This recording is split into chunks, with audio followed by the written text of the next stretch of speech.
Hello बच्चों, कैसे हो? Good morning. मैं एक बार फिर से स्वागत करता हूं अपने YouTube channel PS Anand Singh Tomar में।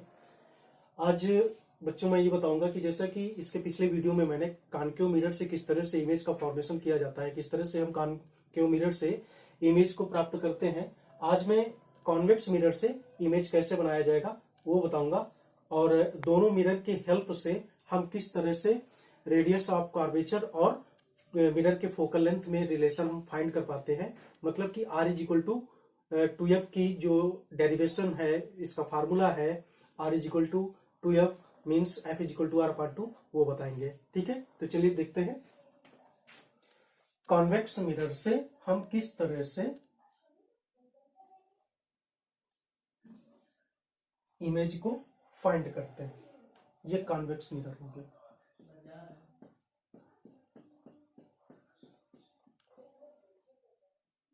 ठीक है, ये क्या हो गया? कॉन्वेक्स मिरर हो गया। ये हो जाएगा प्रिंसिपल पोल, ये हो गया इसका सेंटर ऑफ कर्वेचर। अब कॉन्वेक्स मिरर के सामने कहीं पर भी ऑन प्रिंसिपल एक्सिस कोई भी ऑब्जेक्ट प्लेस्ड है, रखी है, इससे जो पहली रे होगी वो प्रिंसिपल एक्सिस के पैरेलल चलेगी और आफ्टर रिफ्लेक्शन ये यहां से रिफ्लेक्ट होगी, जब बाउंसिंग बैक हो जाएगी उसी मीडियम में, ऐसे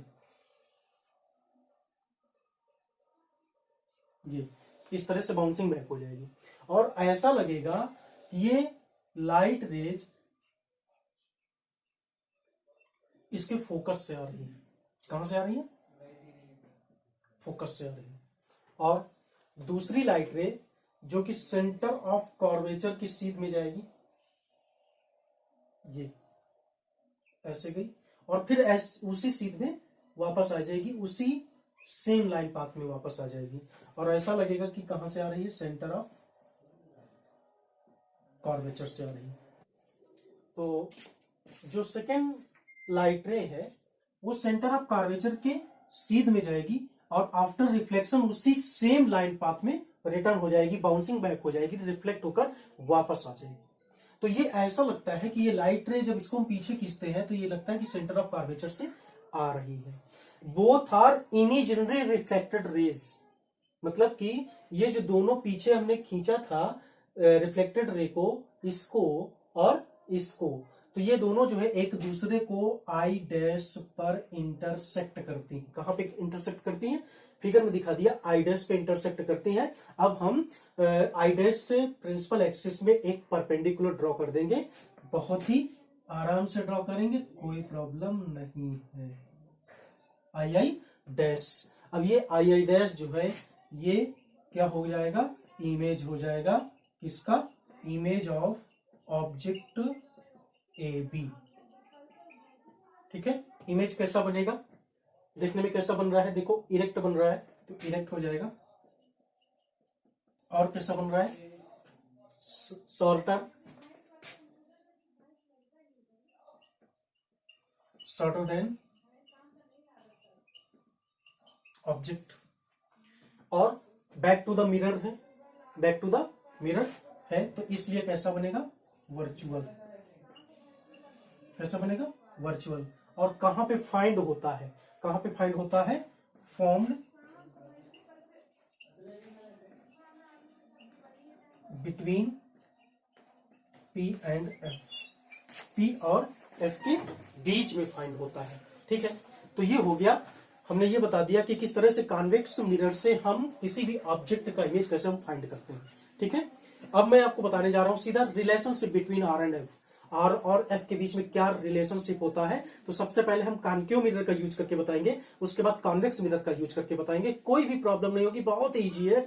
जितना भी हम ध्यान से पढ़ेंगे, जितना भी हम इसको डीपली देखेंगे, उतना ही मजा आएगा। तो चलते हैं हम सीधे कहां पर? कॉन्वेक्स मिरर लेकर हम R is equal to 2f का डेरिवेशन करने चल रहे हैं। इसका फार्मूला निकालेंगे कि F is equal to R upon 2 कहां से आता है। बहुत ईजी है, कोई प्रॉब्लम नहीं होगी, केवल आप देखते रहिए, नोट्स बना लीजिए, कोई प्रॉब्लम नहीं होगी। ठीक है, ड्रॉ कर दीजिए। क्या, सबसे पहले हम कॉनकेव मिरर ड्रॉ कर लेते हैं। ये ड्रॉ कर लिया, क्या कर लिया, कॉनकेव मिरर को ड्रॉ कर लिया। ठीक है,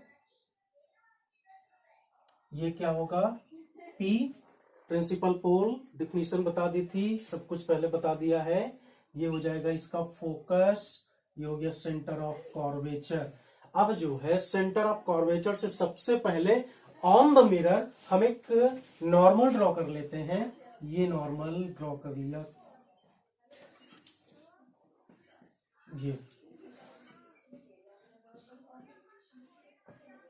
ये नॉर्मल ड्रॉ कर लिया CN।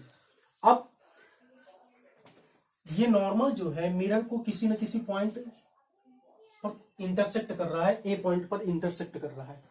अब क्या करेंगे, ये देखिए प्रिंसिपल एक्सिस के पैरेलल एक लाइट रे आएगी, ये प्रिंसिपल एक्सिस के पैरेलल आ रही है, और light ray move parallel to the principal axis and intersect normal and mirror at a point A. That's mean this light ray incident on the mirror at a point A. मतलब कि ये light रे जो है mirror के point A पर incident हो रही है। ठीक है, अब जो है तो बच्चों ये जो पैरेलल रे आ रही है, अब ये जब मिरर से रिफ्लेक्ट होगी तो after reflection this light ray intersect to principal focus at point F। मतलब कि पॉइंट F पर इसको इंटरसेक्ट कर देगी, इस पॉइंट को F को, और इंटरसेक्ट करके निकल जाएगी। अब ये देखिए इंसिडेंट रे है, ये है नॉर्मल CN। इसके बीच का जो एंगल बनेगा ये कौन सा एंगल होगा, angle of incidence, angle of incidence मतलब इंसिडेंट एंगल बनेगा I। ठीक है, और ये रिफ्लेक्टेड रे है AF, और ये नॉर्मल है, तो इसके बीच का ये एंगल क्या होगा, एंगल R होगा। क्या होगा, एंगल R होगा, और R को क्या कहते हैं, एंगल ऑफ रिफ्लेक्शन मतलब रिफ्लेक्टेड एंगल। अब देखिए ये एंगल I है, दैट्स मीन ये यहां पर हम इसका नेम कर लेते हैं OA और प्रिंसिपल एक्सिस देखिए दोनों पैरेलल है, और CN जो है CN जो लाइन है ये ट्रांसवर्सल है, ट्रांसवर्सल त्रियक रेखा है। क्या है, एक ट्रांसवर्सल है। तो when that a transversal intersect to the two parallel lines then the alternate interior angle are equal। ये थ्योरम है, ये अल्टरनेट इंटीरियर एंगल की थ्योरम है। तो यहां पर ये अगर एंगल I है तो इस ट्रिंगल में, किस ट्रिंगल में, ACF में ये एंगल भी I एंगल होगा कि नहीं होगा, ये एंगल I एंगल होगा। ठीक है, तो इस तरह से हम ट्रिंगल ले लेते हैं। कौन सा ट्रिंगल ले लेते हैं, यहां पर ट्रिंगल लिया CAF,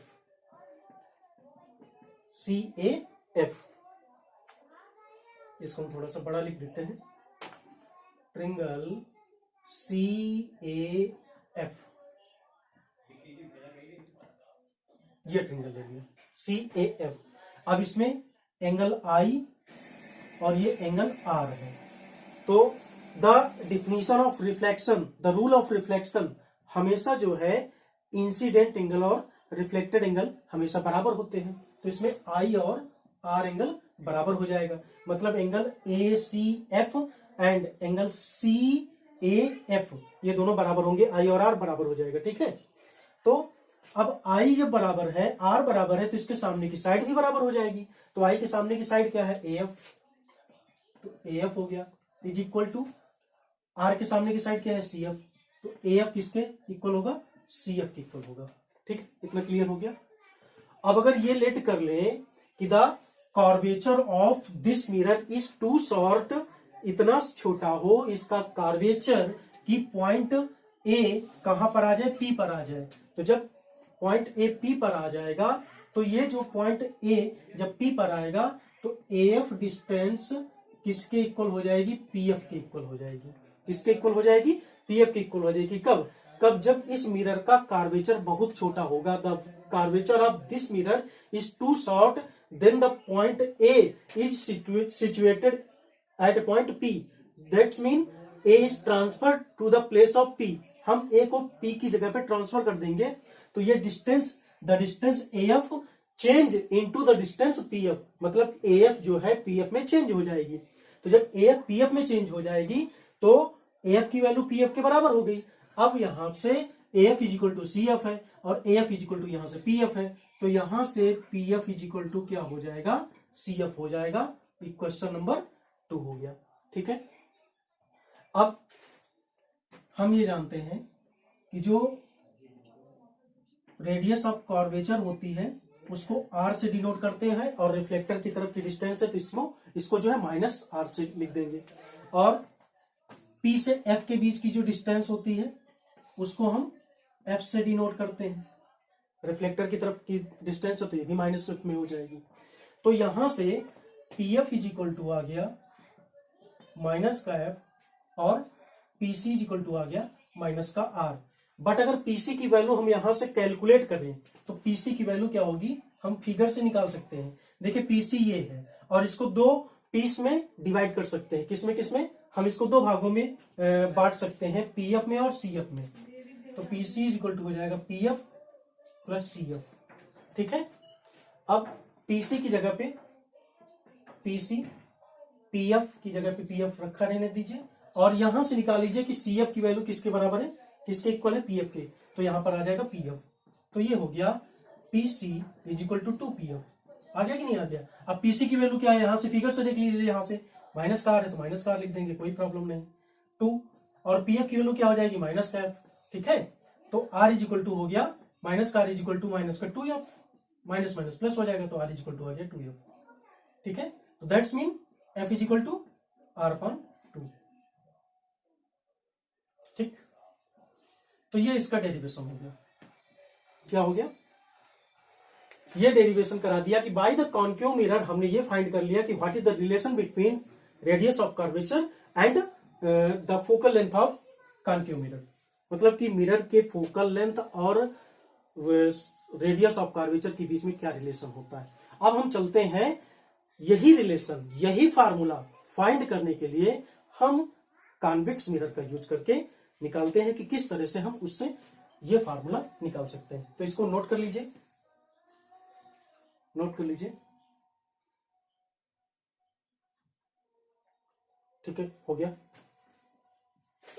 कोई प्रॉब्लम नहीं है। अब जल्दी से हम कॉन्वेक्स मिरर का डायग्राम बना लेते हैं। बना लीजिए कॉपी में, कोई प्रॉब्लम नहीं है। कॉन्वेक्स मिरर, यही फार्मूला आएगा, ये बना लिया।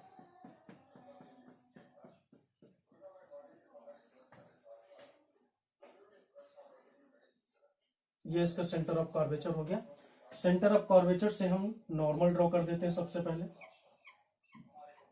ठीक है, ये नॉर्मल ड्रॉ कर दिया। ठीक, ये नॉर्मल मिरर को पॉइंट ए पर इंटरसेक्ट कर रहा है, कोई दिक्कत नहीं। अब मिरर के सामने ऑब्जेक्ट रखी होगी और ऑब्जेक्ट से प्रिंसिपल एक्सिस के पैरेलल कोई लाइट रे आएगी, ये आ गई लाइट रे आ गई। अब ये लाइट रे जो है पॉइंट, अब ये लाइट रे जिस एंगल से नॉर्मल के साथ में जिस एंगल से इंसिडेंट होगी उस एंगल से वापस चली जाएगी, तो ये रिफ्लेक्ट हो गई।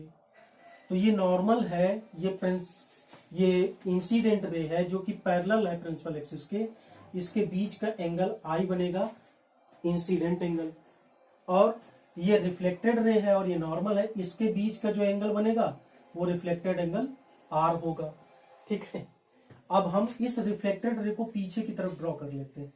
तो पीछे की तरफ खींचते हैं तो देखिए ये जो पीछे की तरफ खींचेंगे ना तो ये एफ को इंटरसेक्ट करती हुई निकलेगी। दैट्स मीन ये लगता है कि ये रेज कहां से आ रही है, एफ से आ रही है। ठीक है, कोई प्रॉब्लम नहीं। अब देखिए वही ट्रिंगल फिर से लिया, कौन सा ट्रिंगल, CAF। अब इसमें देखिए ये लाइट रे OA और ये प्रिंसिपल एक्सिस एक दूसरे के पैरेलल है और ये नॉर्मल फिर से ट्रांसवर्सल है, तो इसमें क्या होगा, आपकी बार कॉरेस्पॉन्डिंग एंगल बराबर होंगे। तो कॉरेस्पॉन्डिंग कौन सा एंगल है, ये एंगल आई का कॉरेस्पॉन्डिंग एंगल ये हो जाएगा। देख लीजिए है कि नहीं। एंगल ACF जो ये ट्रिंगल बना है, ट्रिंगल ACF, इसमें एंगल ACF की वैल्यू आई होगी, इसका करस्पॉन्डिंग है। ये दोनों पैरेलल रेज हैं और ये जो CN नॉर्मल है, नॉर्मल मिरर में, ये इसका ट्रांसवर्सल है, ठीक है ना। तो जब किन्हीं दो पैरेलल रेज को कोई ट्रांसवर्सल इंटरसेक्ट करती है तो उसके करस्पॉन्डिंग एंगल भी हमेशा बराबर होते हैं। तो आई का करस्पॉन्डिंग एंगल क्या हो गया, इस ट्रिंगल ACF में एंगल ACF हो गया, ठीक है। अब इसके बाद रिफ्लेक्टेड एंगल R। अब इसका वर्टिकली अपोजिट एंगल, देखिए ये दोनों जो है क्रॉस लाइन कर रही है ऐसे, तो वर्टिकली अपोजिट एंगल भी बराबर होंगे। तो यहां पे ये इसका वर्टिकली अपोजिट एंगल R हो गया। ट्रिंगल CAF में एंगल CAF ये R हो जाएगा, ठीक है। अब according to law of reflection, always reflected angle and incident angle are always equal, मतलब हमेशा बराबर होते हैं। तो I इज इक्वल टू यहां से क्या हो जाएगा, हमेशा इक्वल हो जाएगा, ठीक है। जब इस ट्रिंगल में, इन ट्रिंगल CAF ये हमेशा इक्वल होंगे I और R, तो R के सामने की साइड और I के सामने की साइड भी इक्वल होगी।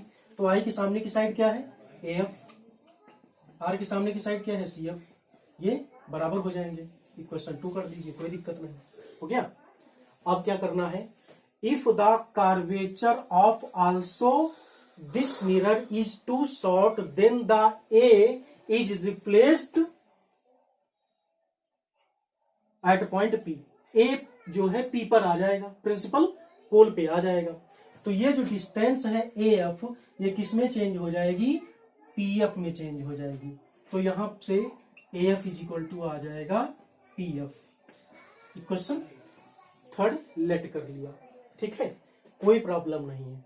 अब क्या करेंगे, यहां से जब AF is equal to PF हो गया, अब PC की वैल्यू निकाल लेते हैं। तो देखो मिरर के पीछे की distance back to the mirror, ये डिस्टेंस PC हो जाएगी R, ठीक है, ये PC हो गया, और ये PF हो जाएगी F। ये माइनस में नहीं होगी, प्लस में होगी, क्योंकि बैक टू द मिरर की डिस्टेंस है, तो दोनों जो है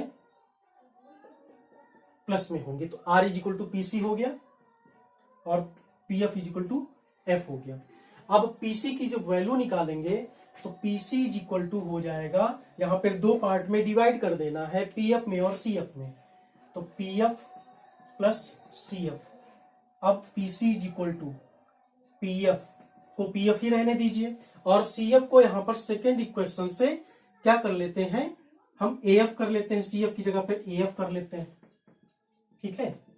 अब PC is equal to PF plus AF की जगह पे क्या करना है, थर्ड इक्वेशन से PF कर दो, क्योंकि PF की वैल्यू हमें पता है और PC की वैल्यू पता है। तो सारी वैल्यूज को हम ऐसी वैल्यूज में रखेंगे जो हमें पता हो, हमें गिवन हो। तो हमें AF की जगह पे क्या रखना है, PF रखना है यहां पर। तो यहां पर PF कर लीजिए, कोई प्रॉब्लम नहीं है। तो PC इज इक्वल टू हो गया 2PF। अब वैल्यू पुट अप कर दीजिए, in place of PC we can put R and in place of PF we can put F। तो ये हो जाएगा 2F। तो F इज इक्वल टू आ गया R/2। तो बच्चों ये मैंने बता दिया कि आज के वीडियो में कि किस तरह से हम by the convex mirror and concave mirror हम किस तरह से रिलेशन फाइंड कर सकते हैं, और F के बीच में, मतलब कि रेडियस ऑफ कर्वेचर और मिरर के फोकल लेंथ के बीच में किस तरह से रिलेशन फाइंड किया जाता है ये बता दिया है। और बाय द कॉन्वेक्स मिरर हम किस तरह से इमेज का फॉर्मेशन करते हैं ये बता दिया। तो हमें उम्मीद है कि ये वीडियो आपको बहुत ही अच्छा लगा होगा, बहुत ही पसंद आया होगा। इसे लाइक करिए, शेयर करिए और कमेंट बॉक्स में बताइए कि आपको कैसा लगा और किस तरह से आप तैयारी कर रहे हैं ये भी बताइए, ठीक है। तो मैं अगली क्लास में आपको इसके आगे का टॉपिक बताऊंगा, ठीक है। तब तक के लिए धन्यवाद, थैंक यू।